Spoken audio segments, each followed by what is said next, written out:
So here we are starting my first playing of Twilight Imperium.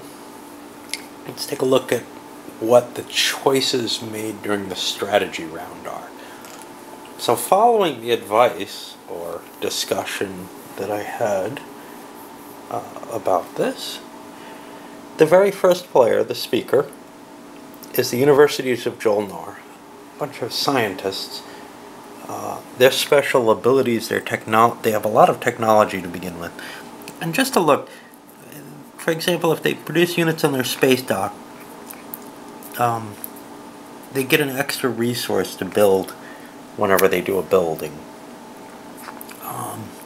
They're able to build an extra unit in their space dock from the Enviro compensator.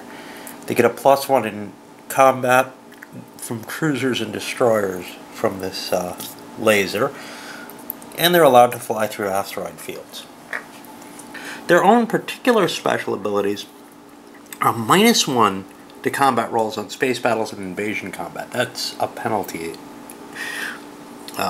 When they can take their secondary ability of the technology strategy, instead they could do both the primary and the secondary. Ouch!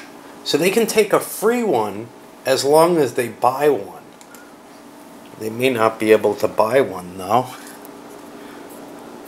I'm not sure if they can fire, I think, and I'm going to play it this way, they can fire off with the strategy allocation, take just the free technology action. And this is important because somebody did take the technology action over here, the Hacken took it.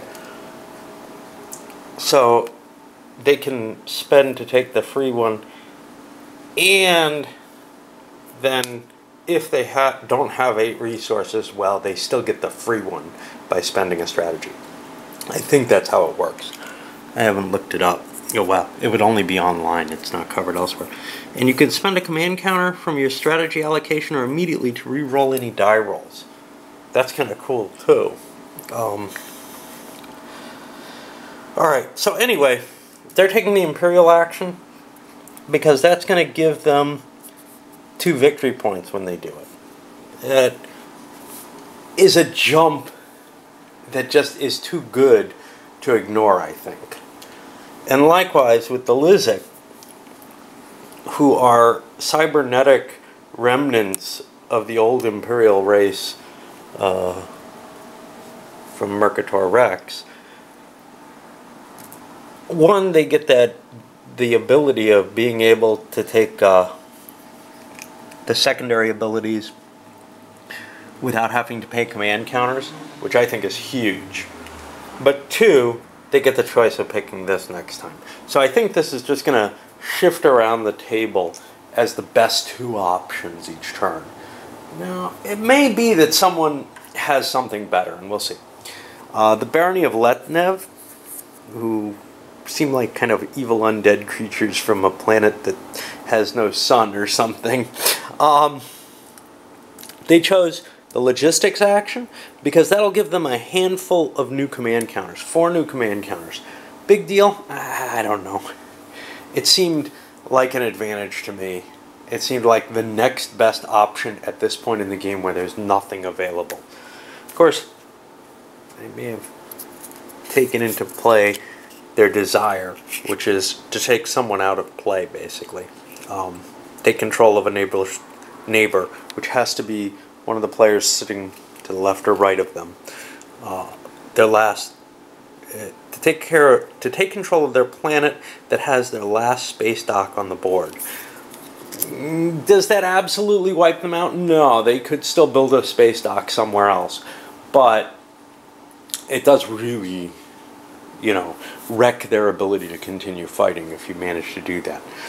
So that's a very aggressive option, and that's what they're going for. And they're taking the logistics to give them more power to spread out quicker, is really their view on this. Okay, the Mentak, I think are a bunch of ex-criminals or whatever, over here. The rest of the options seemed less valuable to me, but they took the political option. That's going to not only, basically it's for the action cards that they're interested in. I don't know how good action cards are, but it seemed like the next best thing. The Hacken, we're considering taking the trade option, but they get that almost for free if someone else takes it. And they looked at what was left. I love technology.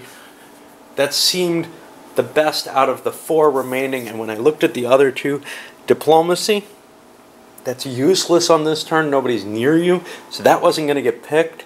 And warfare, being able to make another action, being able to move your main fleet one more system, whatever, that might be big for expansion. It might not. They decided the chances were high that trade would come out, and indeed it did, for these giant turtles who are very, very peaceful. They took the trade option. Maybe they should have taken the more expansion-oriented warfare option, but they have some nice trade cards, 2-point cards, a couple of them. Whereas most of the rest, these guys have a 3-point card, so they'll probably be able to make a trade. But yeah, most of the rest of the players are sitting on only 1-point cards. So some of the other players may be less interested in doing trade. Alright, well, let's move into the action rounds. And those move in the order. So this guy goes first, then we go to, what, 3 is next because 2's out, which will be over here, etc., which is going to be kind of obnoxious for me. But we'll see how I can handle it, and I'll use dice as markers or whatever. Alright. Okay, let's take the first action, and I'm going to use this as my turn marker. I'm going to do it with the Universities of Jolnar. And what they're going to do is they're going to spend from their command pool to take an activation here. They're interested here because it has the highest production out of all their nearby planets. Now, is this a big deal? Well, some of their ships only move 1. They're bigger ships, which they don't have an advantage that helps them with that at this point.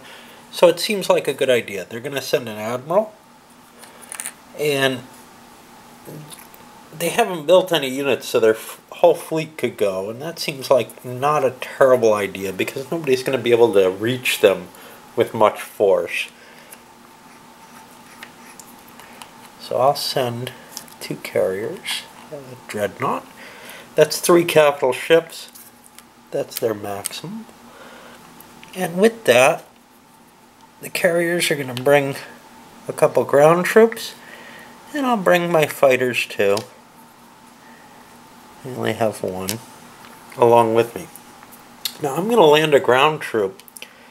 I'm not really paying attention to the sequence of play here. There's space combat and PDSs and all this. Right now, if this were the base game, I just conquered those 2 planets. But it's not the base game.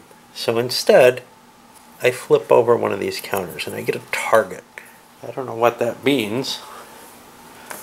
So let's see. It is 1 hostile local.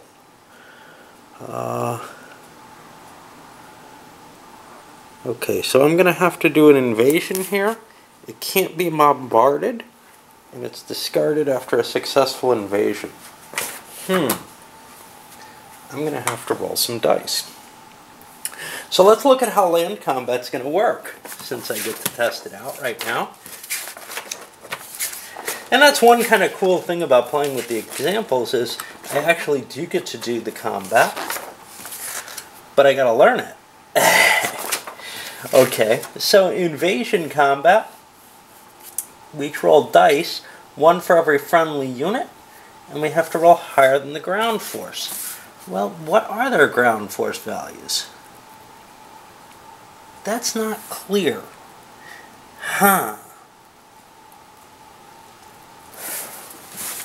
I'm not sure what their value is. Let's see. Ground forces normally have an 8 for them. It looks like 8 is pretty standard for ground forces. So that's what I'm going to use. And basically, I'll use blue for the defender. And they're stuck in combat. There's no bombardment. There's nothing that can be done there. Ooh, I forgot to send my admiral. He's with the fleet. Neither of us got a hit, and we're just going to keep rolling. Alright, so I captured the planet. That was successful. I'll put that over here in the discard pile. And now I have this, and now let's see what happens with this one. It looks like 2 trade goods. Let's see if that's what it is. Natural wealth. Receive the number of trade goods indicated if available, then discard the counter.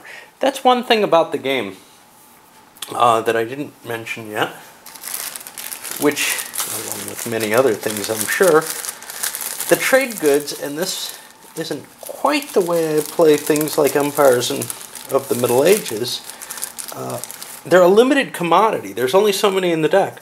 But instead of that limited commodity being taken from the lead player, it just runs out. So it's an advantage to hoard them in this, and that's built into the game already, so I'm not going to tinker with that. Okay, and now what else can we do in this round? This is a tactical round. So, let's see, I believe I'm allowed to do unit production. Everything else happened beforehand, so let's see how that works. Produce units. As a final step, the active player can produce new units at one or more friendly space docks. Well, I don't have a space dock in this section since I just took it, but maybe I can build one. I think I want to.